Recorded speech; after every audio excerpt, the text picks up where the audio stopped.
Basketball and barbecue lovers know the perfect brisket needs the right wood, and Rudy's smokes all their meats using their delicious signature rubs and 100% oak-fired pits.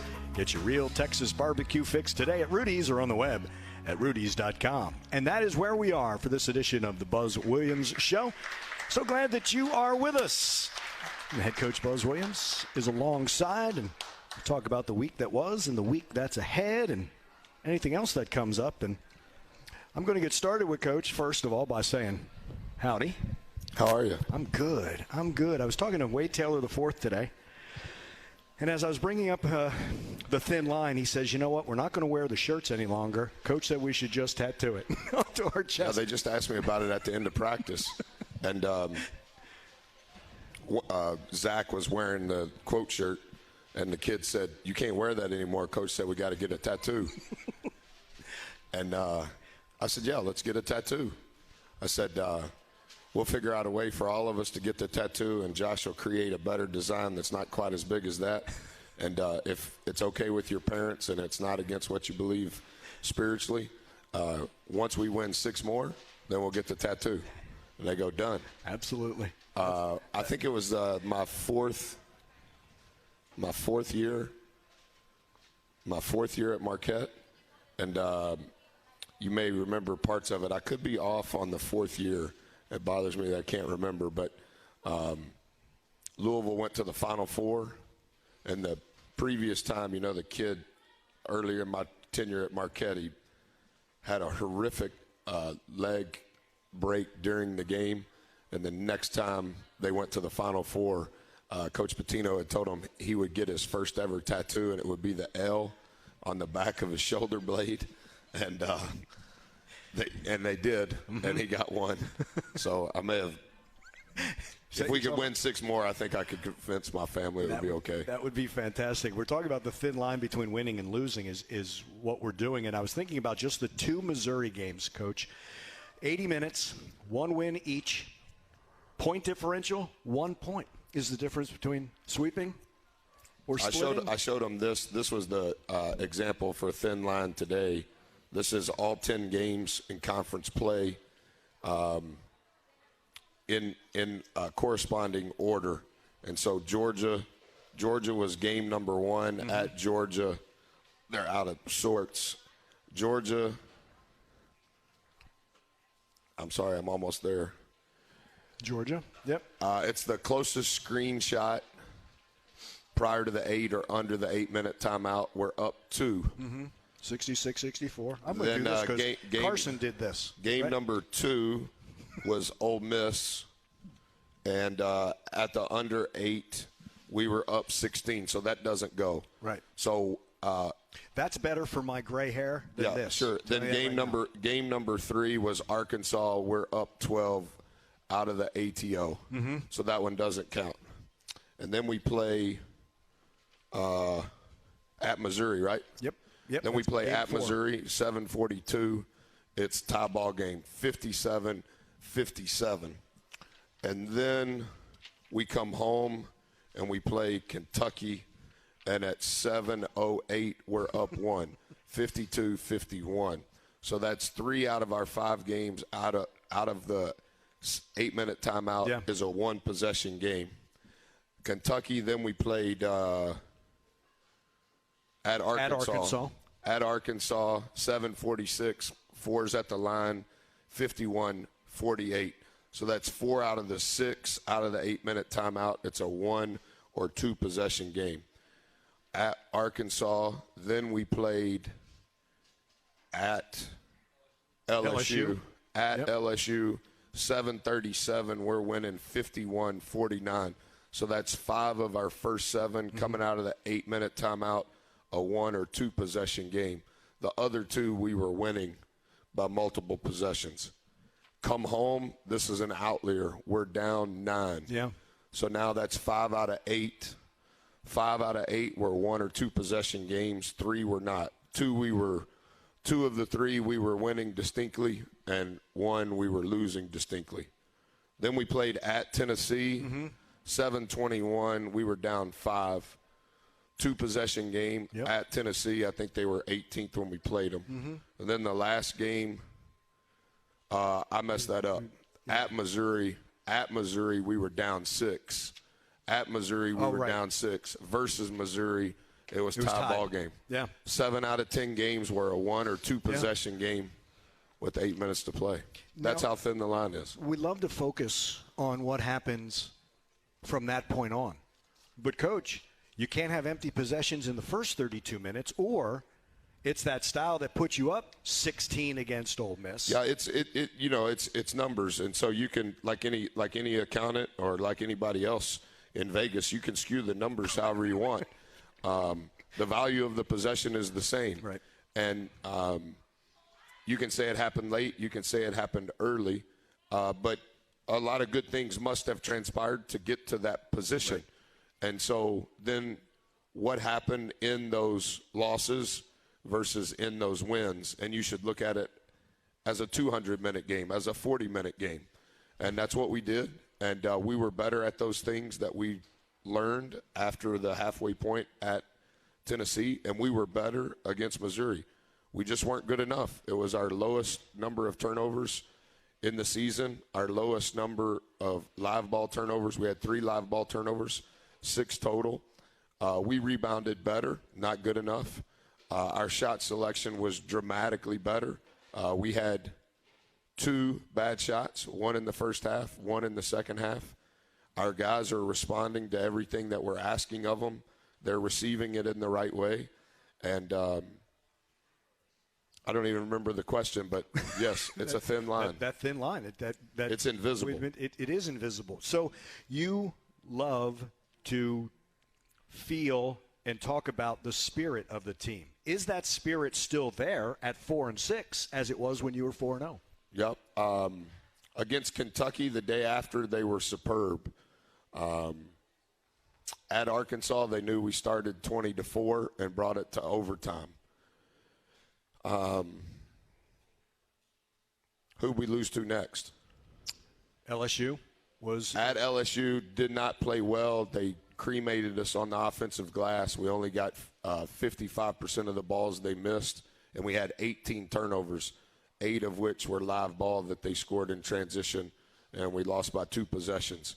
Up 5, I believe, out of the under 4 timeout, up 3 with a minute to play. Mm-hmm. We lose at LSU, and then South Carolina was the second half was the worst we had played, the worst half of the 16 halves we had played up until that point. At Tennessee, bring it to within 3, and then 2 minutes later on offensive rebounds and live ball turnovers, it's back to an 11-point spread. We end up losing by 10. And I told them after that game, nobody feels sorry for us. So much of what we're doing is self-inflicted. And so much of what we're doing is self-inflicted against teams that are going to have a chance to play in the Final Four. We diagnosed after that 9th game the 4 wins and the 5 losses and what were the differences. And we distilled it down to 4 categories. We took off Wednesday of last week. We met on Thursday, presented those 4 categories in a way that they could understand. They saw it with their own eyes. They understood it. We practiced it Thursday, practiced it Friday, practiced it a little bit Saturday at shoot-around. That's all we talked about throughout the game on Saturday. And, what I would say specific to their spirit is it has been tremendous considering that we've lost 3 consecutive weeks in a row. They have responded for where they have failed. They have responded in what we've asked them to do to change, to get better. We just finished practice, and they were great again. And I told them that adversity is when you find out who you are.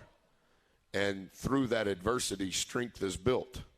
Strength is built in your character when you understand the discomfort that comes with adversity. And at that point, you have a choice. You can quit. You can get bitter or you can get better. And if you want to quit, I'll help you. I'll help you find a place. I'm not mad at you. What we're going through is very difficult. And I have been transparent with those guys all along. And I have said to them, it's a credit to how your parents have raised you that you have the character and the strength We're stronger now because of what we've been going through, and none of it's any fun. And tomorrow night, if we do what we're supposed to do to the best of our ability, it says that it's going to be a 1 or 2 possession game with 8 minutes to play. Right. And we're going to continue to get the same test until we pass it. And I don't think that it has to do with the opponent or the locale of the game. And I haven't taught them this. Rock remembers me teaching it at Virginia Tech. And this is probably out of line to say publicly. But when you're in school, when you're in college and you take a class, you take the first test and you fail. And then you diagnose why did you fail. And then you look at the syllabus and realize that was worth 20% of my grade. I need to do perfect on all the quizzes and homework. And I've got 3 tests left, and they're worth 20% each, and the final is comprehensive, and it's still worth 20%. And you figure out how to change to overcome that you failed and bombed the first test. But I don't believe in life and or in sports that it's a class. It's your life. Mm-hmm. And so I believe that you continue to get the same test until you pass it. And I believe God does the same thing with our character. If you have issues, you're going to continue to get the same test. It may be presented in a different way, but the answer in how you respond until you get it right, you're going to continue to get the same test. We're continuing to get the same test. And for 3 consecutive weeks, we have failed. We have failed the test, and we have the answers to the test. Our players know the answers. Our players now know the questions on the test.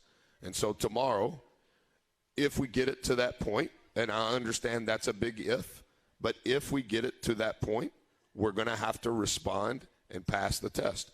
Otherwise, we're going to continue to get the same test.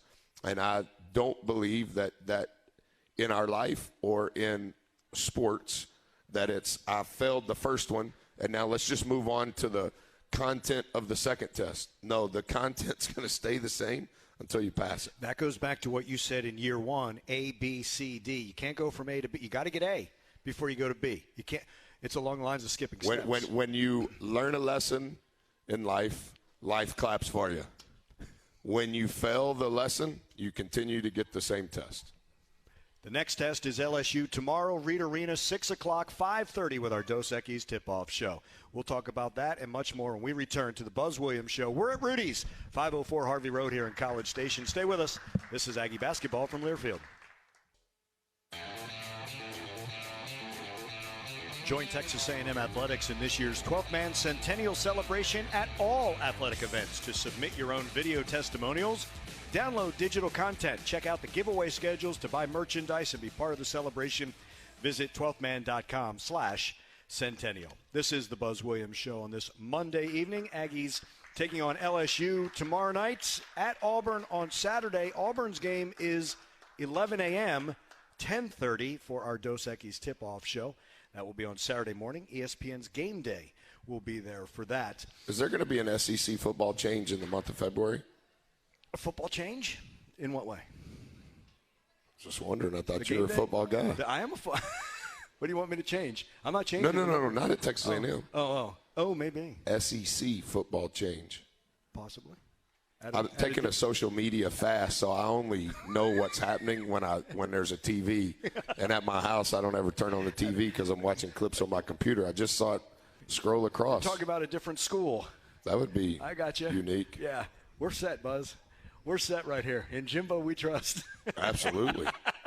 Best recruiting class in the history of all recruiting classes. It's not just this year. History. Yeah, not best at Texas A&M. Right.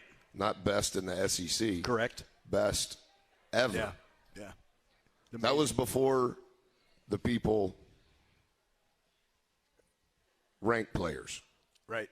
So since the rankings began. Yeah. And a number of different rankings have them as the best ever. It could be rivals.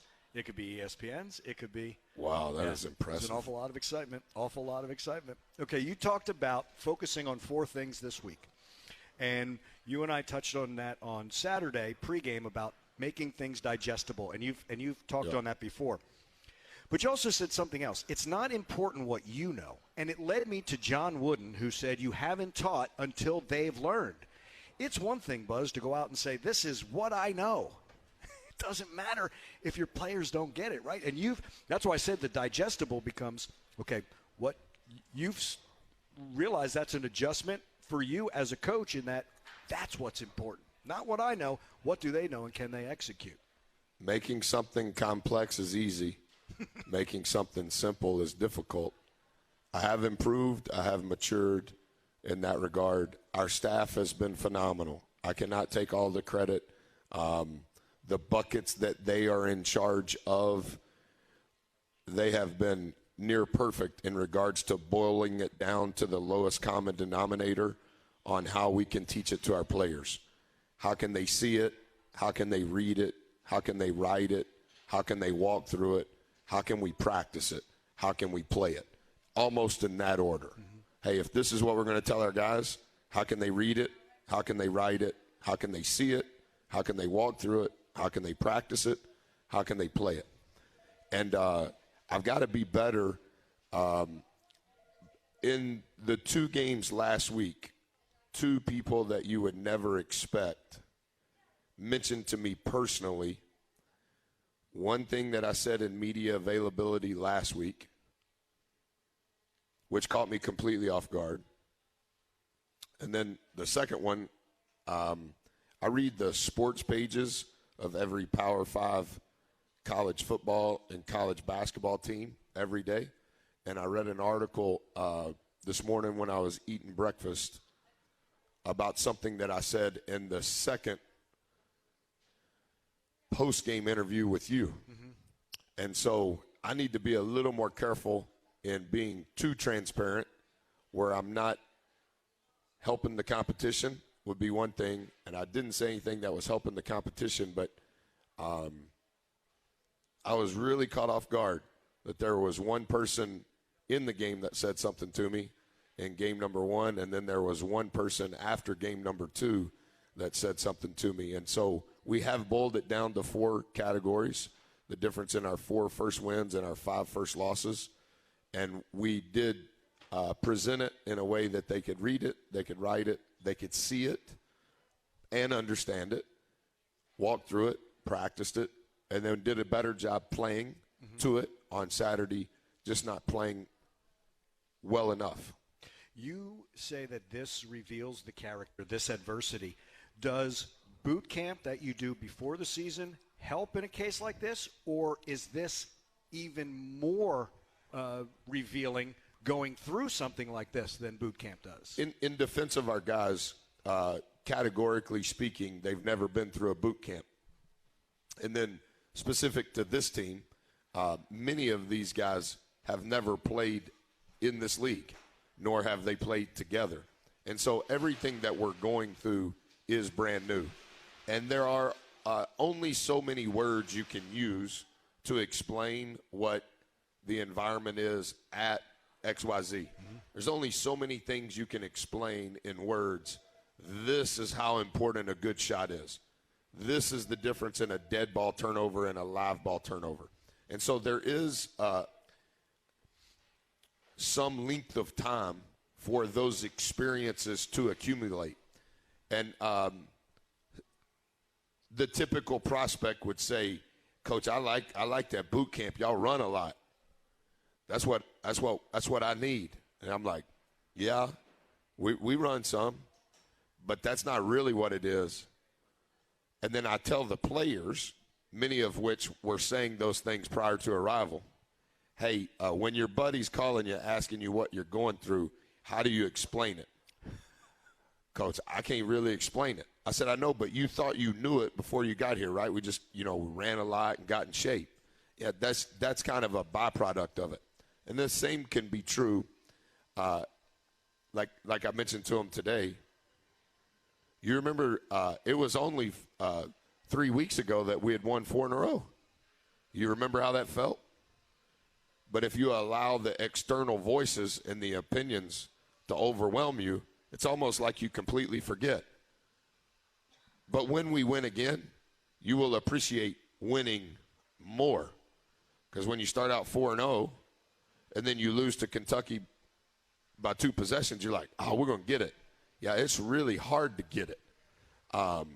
Finishing 500 in the SEC is way harder than it appears, whether that's football, whether that's basketball. Yeah, because everybody's competing at the highest level. This is the highest level of college athletics. And so there's a transfer rate.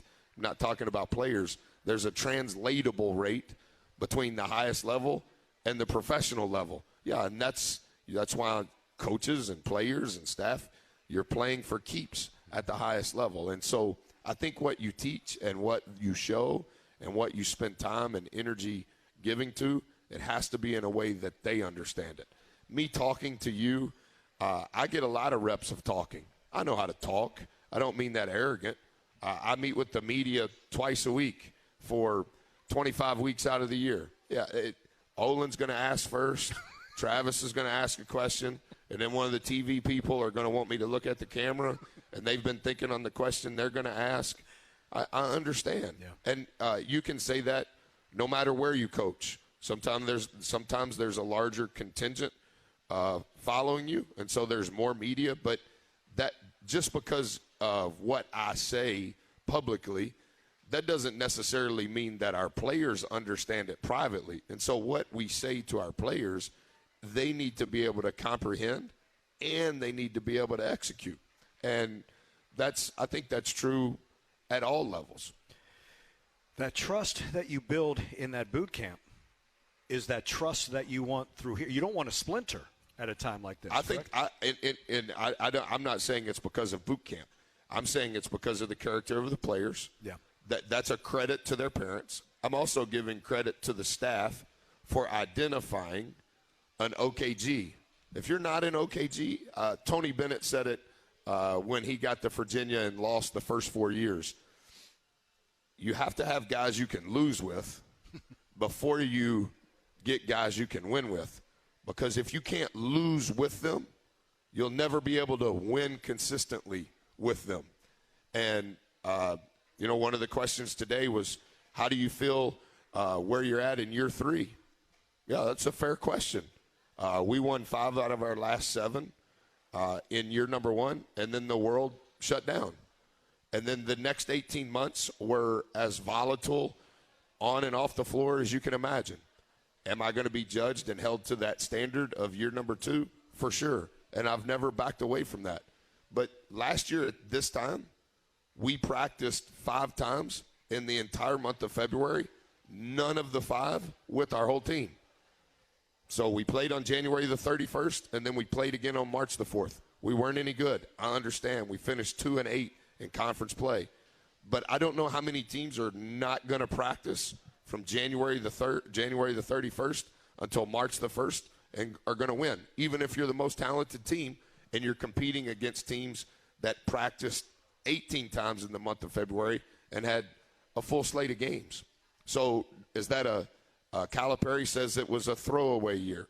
Is it a throwaway year to Buzz, to Texas A&M, to the people that care? Nope, we weren't any good. So, yes, fair enough. Year number 3, I've been here approaching 1,000 days. Where are we at? In how I process it, it's almost like this is year number 1 again because of what transpired in the 18-month pause. Does that mean that it's good enough? No, it doesn't. Are we trying? Absolutely. Is the character of our guys being revealed? Absolutely. Are they handling the adversity in the most positive, mature way of a very young team that they can? For sure. Does that mean we're going to win tomorrow? Don't know. Does it mean we're going to win again, or we're going to win all of them, lose all of them? The 7 out of 10, you could argue, have all been like that. And so that's why I think the best thing that we can do is what can we do today? And can we be held accountable for being our best today? And then tomorrow at shoot-around, is there one way in the 47 minutes that we can make one adjustment or get 3 or 4 reps of one thing, their ball out of bounds, our ball out of bounds? Can we get one basket? Can we prevent one basket? And then not even so much the game tomorrow night, just the first 4 minutes. But prior to the first 4 minutes, what we say in the locker room before the game, how we warm up, what we cover, what they know, what they can execute, no confusion. How can I help our staff? How can I help our players be the best they can be at all times and not fast forward and go, oh, man, we lost 6. Oh, man, we won 4. How can we live in day-tight compartments and then within that day be accountable for the work that's required, not based on the result, but based on the process of what is required? And that's what boot camp is. That's what Buzz individuals are. I think that's what we do in opponent prep. I think that's what we do. Is it going to be good enough? Don't know. Willing to take the bullets in all possible ways from all forms because I'm convicted that what we're doing is right. I'm convicted that the character and the expertise of the staff and the work ethic of the staff is right. We all need to get better. Buzz at the front of the line. And the same holds true with our players. He's Buzz Williams. This is the Buzz Williams Show. Return to Rudy's with us. This is Aggie basketball from Learfield. Not everyone's a morning person yet, but with Costa Vida's new breakfast tacos, everyone will be. Try our bacon, egg, and cheese or specialties like the machaca beef and egg or sweet pork, egg, and cheese. And stop by our drive-thru any day from 7 to 10:30 a.m. Order online through the Costa Vida app or the website. Become a morning person at Costa Vida. We continue with the Buzz Williams Show. We're at Rudy's, 504 Harvey Road here in College Station. Aggies and LSU tomorrow at 6.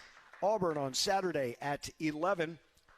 Back it up a half hour. That's when our Dos Equis tip-off show starts. So 5:30 tomorrow with Dr. John Thornton and 10:30 in the morning on Saturday. The Aggies taking on Auburn. That is what's next for the Aggies. And we got a question for Coach that's been, I guess, 2 shows in the making, Ian? Yeah, we didn't get to this one. Second one. Yes, here we go. What does the sport of basketball mean to you? Probably too much, if I were to be honest with you. You know, like obviously Corey was state player of the year. She was Texas high school player of the year when she was a senior. I met her, I suppose, 8 years after she graduated from high school. I was not the best player at the little country town where I played. Was a manager in junior college, paying my own way to school, a manager at an NAIA school, paying my own way to school, and was very fortunate that at 21 I was able to become a Division I assistant coach. So this is my 28th year. Corey and I have been married almost 22 years. We have 4 children, with the oldest just turned 20 last week. My daughter turned 20, and she's away at college in Virginia. She turned 20, and I've seen her 10 times on her birthday, 10 out of 20. That's not a very good percentage. Our oldest son will turn 19 in a couple of weeks, and I looked at my calendar the other day. I've seen him 9 times out of 19. But our family's life, because of my job, because my wife is a coach's wife, because all 4 kids have grown up in the gym around every player and every staff member, it's just kind of been part of what we do. And it's part of what we do from November to March. But then even from March to November, when I don't have a radio show or we don't play a game, it's still part of what the family does. Am I gone recruiting? Can the kids go? How long am I going to be gone? When can we take a trip as a family? It's all just kind of been malleable relative to ball. And so it's hard for me, Ian, to be able to say, like, how important has it been? Well, I guess to some degree it's been too important because our whole world has functioned around it. But at the same time, we have lived an incredibly over-the-top blessed life, bigger than any dream I ever had when I was your age. I didn't know that it was going to turn into this. And so this is my 14th consecutive year of being a head coach. And in my opinion, at the 3 different stops that I've been, at the time I was the head coach at those institutions, it was the best league in the country. And so the experiences that my children have been able to have and the life we've been able to be a part of because of ball has been beyond anything that I think that I would have been able to articulate at your age. You know, I left A&M in 2006 at 33 years old to be the head coach at New Orleans, and I was like, I understand they had a hurricane 6 months ago, but this is like great. And then I got there and I was like, oh yeah, this is not great for my family, and had to leave. And when I left, I was just completely criticized in every possible way for committing career suicide. But I think somebody above me has ordered my steps and ordered my stops, and basketball has been a huge part of those starts and stops. And so I feel incredibly blessed. Did you think when you left you'd ever be back here? No, not at all. And, you know, when I was I guess it would have been after Coach Turgeon left, Mr. Byrne and Coach Thornton called me. I was when Coach Sherman was the head coach here. I was a huge Coach Sherman fan because he used to be with the Packers when I was at Marquette, et cetera, et cetera. And it did not go well for a variety of reasons. Not anybody's fault, so to say, but it can for sure be blamed on me. It was never my intent to come back at all. And, you know, I know that I shouldn't say this, but it's kind of like, well, aren't you glad to be home? No, I was really glad to have a job. You know, yeah. Like we lived in Colorado. We lived in New Orleans post-Hurricane Katrina. We lived in Milwaukee where it snows as tall as the roof of this building. We lived in Blacksburg, Virginia, which is very remote but an incredibly cool college town. So there was never, oh, I've got to hurry up and get back home. I don't like living in Virginia. Those 5 years in Virginia were 5 of our family's best ever years. I mean, that's why Sissy's in college in Virginia. And when I look back at our time at Marquette, you know, we went to 3 Sweet 16s. We won the league. We went to the Elite Eight. We won a bunch of games in a short period of time, had multiple NBA players at a private Jesuit institution, an urban campus on 90 acres in downtown Milwaukee. And so it was never like this grand scheme, let's go back to A&M. When they called the first time, it didn't work when Coach Turgeon left. And, you know, by the time Coach Turgeon left, all the players that we had signed when we were here, when it was the most successful run, they were all gone by then. And even when it wasn't going to work out, I told Coach Thornton, I told Mr. Byrne, I think BK would be a heck of a hire. I love BK. I've always loved BK. And I think BK did a really good job. Yeah. I think he went to a couple of Sweet 16s. Yes, he did. And but it was never like, oh, I had been offered nearly every job in the state of Texas by the time throughout my career. That was not a part of our decision. It's worked out great. Both Corey and I are able to see our family somewhat more, but most importantly, our family are able to see our children much more. And as a parent, that has really been good for my heart, because now my children, having spent most of their life on a coaching caravan, have at least been able to gain some traction with the relationships that I had growing up with all the cousins and aunts and uncles. So I think that that's been really good. Ian, thanks for your patience. Thank you also for the question. Final segment of the Buzz Williams Show for tonight. That's up next. This is Aggie Basketball from Learfield. Make sure you download the new 12-Man mobile app. It's presented by St. Joseph Health. You'll get the latest news, latest videos, live game audio, and in-venue promotions for Texas A&M athletics. Plus, you can buy, transfer, and manage your tickets right inside the app. Visit 12man.com/app today. Go mobile and gig 'em. Our final segment of the Buzz Williams Show here at Rudy's. Aggies and LSU tomorrow, 6 o'clock, Reed Arena, 5:30, Dos Equis. Last time at LSU, this time you get them again. Good, I think I've asked you this before, good to play a team that you, or a school that you've just played a little bit. Are memories fresh for you, or, Buzz, is it just a matter of what you were saying, okay, control what you can control, and whatever opponent is up next is up next? Yeah, probably a little bit of both. We're trying to make sure that the message we give our guys on the 4 categories, that we stay true to that. like I mentioned to you, that they see it, that they hear it, that they write it, that they do it, that they walk it, that they practice it. You don't want to continually change the message. You want to have a priority and stick to those priorities. And then specific to the opponent, you want to bleed in whatever you're wanting them to know about the opponent to those priorities. I don't think it can be, hey, here's the priority, whatever those things are, and then, okay, let's not talk about that anymore, and let's do all on the opponent. So much of where we're at with our roster, with the age of our roster, we can't spend an inordinate amount of time on the opponent. They need to be aware. They need to know. Our coaches need to present it in digestible ways, as you mentioned. You want them to be confident in their preparation. You want your preparation to be your separation. But preparation does not mean it's exclusively on the opponent. And so it is a delicate balance. Coach Rock is in charge of personnel.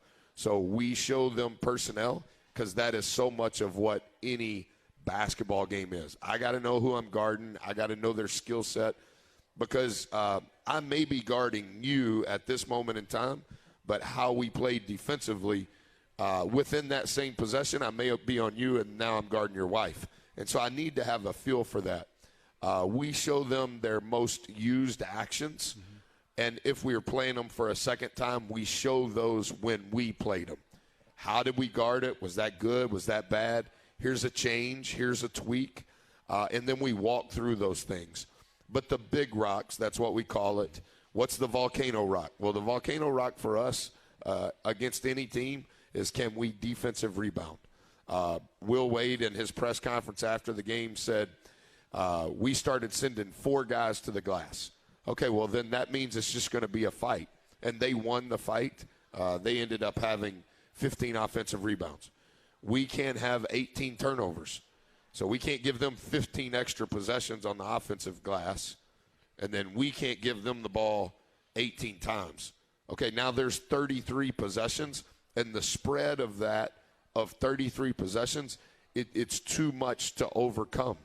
And so it's 88% all your stuff all the time, over and over and over, and finding ways to improve it. Then relative to the opponent, how can you bleed that in?